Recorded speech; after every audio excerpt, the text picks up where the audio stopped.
Welcome to the Steve Stein Guitar Podcast, brought to you by GuitarZoom.com. If you want to improve your guitar playing, keep listening. If you want to improve even faster, go to GuitarZoom.com, where you'll find all of Steve's premium courses, masterclasses, and memberships that'll help you quickly and easily improve your playing. Now here's your host, Steve Stein. Hey, Steve Stein here. Today what I'd like to do is remind you how important it is when you play to utilize dynamics. Okay, now you might be using dynamics in the way that you're approaching playing. You might be using dynamics in the way that you're setting up your amplifier or your guitar or your volume or whatever it might be. And we're going to talk about all of those things today. So sometimes you can kind of leave the normalcy of practice of, speed and technique and finger exercises and all those kind of things and understand the real power that you have within the context of the dynamics that you can add, whether you're playing chords or whether you're soloing. So in this case, what I'm doing is I'm just playing in C sharp minor here, which is the same as E major. What I want you to notice is that I've got a little bit of reverb on, and I've got a little bit of delay. Now, I really like that because what it does is it enables me to play less and still have an element of music happening. I usually keep my volumes low enough to where when I'm playing, it doesn't get washed out by the reverb or the delay. So if I'm playing something, you can hear it back there, but it's not getting in the way. Okay, and that's really important for me. So that's how I set my reverb and my delay if I'm using those, is I just make sure they're in the back a ways. So as I'm playing, again, it's not near as loud as my regular signal. Now, for me right now, what I would do, as I did with just this little improvised thing here that I did, I was using my looper pedal, and I just made this little chord progression that goes like this.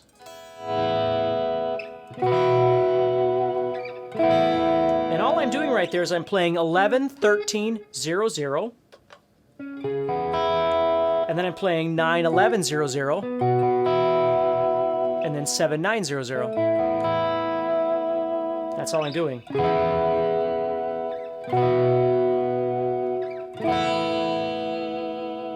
Now, it might look like my middle finger's doing something here, but it's not. It's just deadening the strings up above. So that's my chord progression, which is really C sharp minor to B to A. Okay?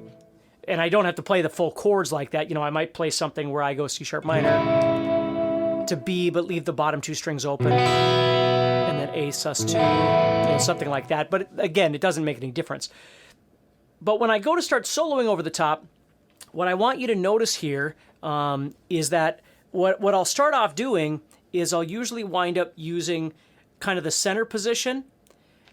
Depending on how bright I want things to be, I'll sometimes stay over in this side, especially when I want things to be really melodic. I'll tend to stay away from my bridge position pickup just because it gets kind of bright and nasally, which is great for other things. But for now, what I want to do is I would start somewhere with, maybe I'll go into the fourth position with my toggle switch. Okay, so it's using these two pickups right here. And then I would roll down my volume.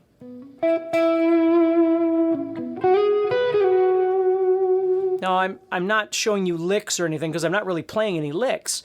I'm not really thinking about that. What I'm concerned with right now, and this is really my point, is that if you're trying to work up a lick, you're not thinking about dynamics. You're not thinking about musicality. You're thinking about executing the lick, and that's very important. Okay, but when you're done practicing that lick, whatever that might be, then you want to come back to this lesson and start talking about the dynamics that might surround that lick. So for instance, there's a couple of different options that I've got here. One is I could turn my volume all the way up. I'm going to stay on that fourth position pickup selector for now. You don't have to be in the same spot, but that's just what sounds good to me right now. So if I brought the volume all the way up, that's the sound I'm getting from that pickup, which I like a lot, okay? But if I'm going to have the volume up, I might back off my picking strength.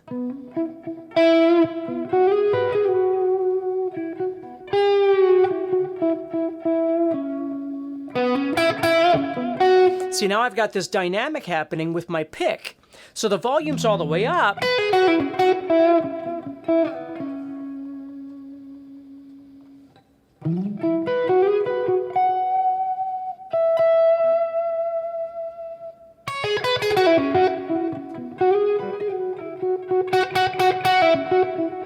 You see, so there's a lot of space there for musicality that sometimes people miss. Now, my amp right now is not set so it's so distorted that no matter how I try and set my volume, I just have a massive amount of distortion. That's not what I'm looking for. I want to back this off a little bit. So I'm using this amp, but I'm on a crunch channel. So this is... And of course, if I was doing some sort of rhythm thing, I'd probably back off my delay or my reverb a little bit, but I'm using it for soloing right now. So there isn't a massive amount of distortion, okay?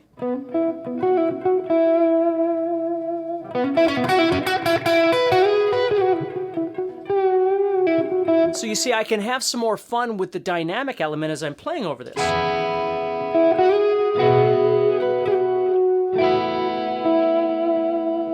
If I need to be louder, I'll just play louder.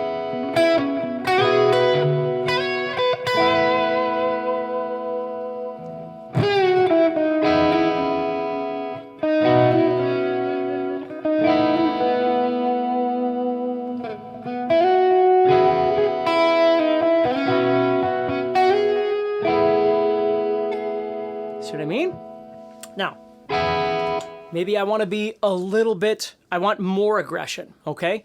I'm getting to a spot where I want even more. Now, I didn't have to start in this fourth position, but you can see what that sounds like. So now what I'm going to do is I'm going to take that toggle switch, and I'm going to bring it all the way up. Now I'm on this pickup. If you're enjoying this episode and you'd like to support the podcast, go to GuitarZoom.com and consider becoming a premium member. There are 3 memberships to choose from. VIP, which gives you instant access to a library of short but powerful courses as well as new bite-sized lessons each month. There's also Play Songs that gives you step-by-step lessons so you can learn to play your favorite songs fast.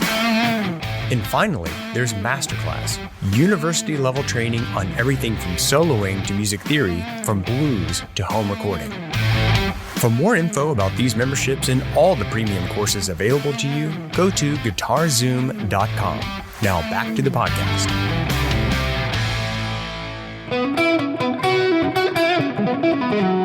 So I have even more aggression now that I can pump into.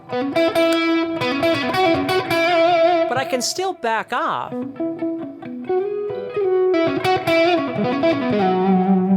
And still get that aggression when I want it. Okay? So you'll notice I'm not changing presets or anything like that. I'm trying to control it all from the guitar itself. So I try and, figure out in my situation, whatever it is I'm trying to do. Again, I'm not playing over a Slayer song right now. That would be an entirely different approach. But what I'm trying to do right now, this gives me the maximum amount of distortion that I need for what I'm trying to do. Okay? So I've got this set, so that's it. Like, this is as much distortion as this is going to give out in my situation right now. And then I can back off. Now, if I don't think I've got enough, I could go up a channel. So I'm going to go to a heavier channel. And now you're going to notice I have a lot more distortion that I could work with. Now, could I back off from there? Sure.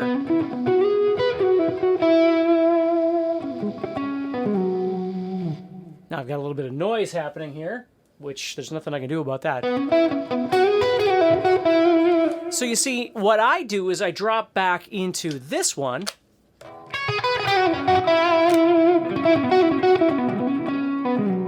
Because I just feel like I've got more power over the situation that I'm trying to be in right now.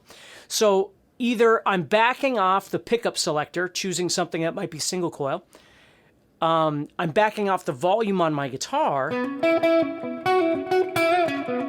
See, now the volume is backed off. I'm on the 5th position. I'm on this pickup right here. But my volume is backed off about halfway. So even if I get aggressive, I'm not going to get as much out of it. Now you're going to hear it. You see? Now, the secret weapon that I have that I use all the time is that I don't actually have tone controls in my guitars. Okay, these are taken out, and there's what's called a presence control by EMG put in there. And what that does is it gives me even more of a boost or a bounce when I need it. I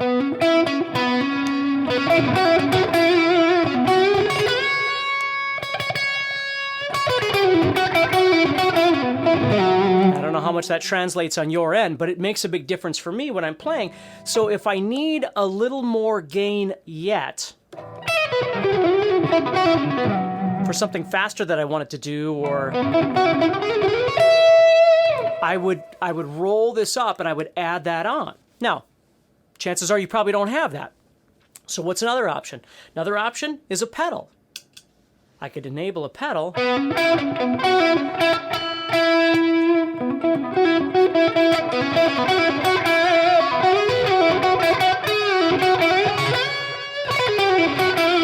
And now I get even more aggressive, you see?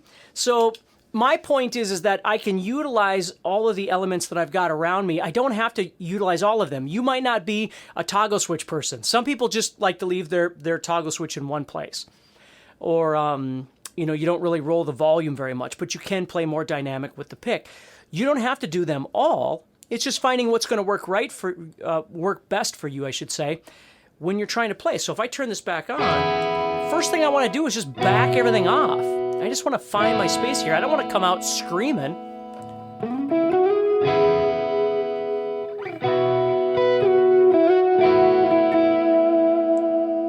Then maybe I'll bump it up a little.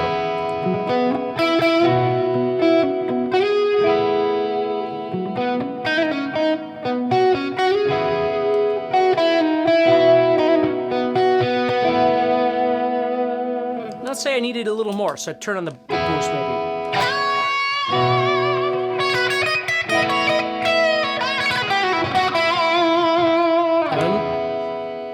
You'll notice I also turned on, or I switched down to my first position because now it's kind of nasally again, and it's really going to cut through if I'm at that point in my solo.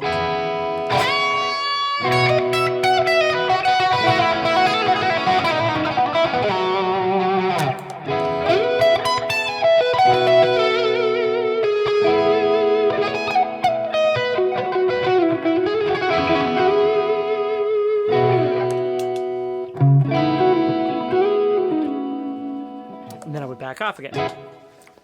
So what I have to be careful about, and it depends, like if I had a band and the drummer comes in and all this stuff, then my pedals become more important to me for a dynamic change. Okay, whether it's a channel change or something like that. But if I'm staying this way the whole time, I try not to get locked into a pedal per se, because then once I enable the pedal, I've raised it to this higher level, and the only way to really go back is to disable that pedal again and come back. Sometimes that's too much of a drop, you see? So I have to be careful with that. And again, I'm just explaining to you some things that I do, but I want you to really be aware of that when you're trying to practice, whether you're noodling or you're trying out a particular scale or a particular kind of chord progression that you're trying to play over or whatever it would be. Don't just always think about licks and scales. Also think about your dynamic approach by utilizing either the way you're playing or the products that you have around you. Next time on the Steve Stein Guitar Podcast. So what we're going to be doing today is I'm going to take a simple A minor pentatonic idea and I'm going to show you how I expand it in my head and with my fingers, and maybe that will give you some more creative ideas as well. So what I'm going to do is I'm going to be an A minor pentatonic, but I'm actually going to be starting up on the fourth position. So I'm going to be kind of combining the third and fourth positions, and even that in itself is really important, is to teach yourself to break out of just always playing like in the first position every time you do something. You go to, if you're in A, you go to the 5th fret. There's a lot of great stuff you can do there, no doubt about it. But we're going to try and break out of that a little bit and look for something a little different. So what I'm going to do is come up here to the 4th position, which is at the 12th fret. I'm going to play 12, 15, 12, 15, 12, 14, 12, 14, 13, 15, and then 12, 15. Hey, Steve Stein here from GuitarZoom.com, and thank you so much for listening to this podcast.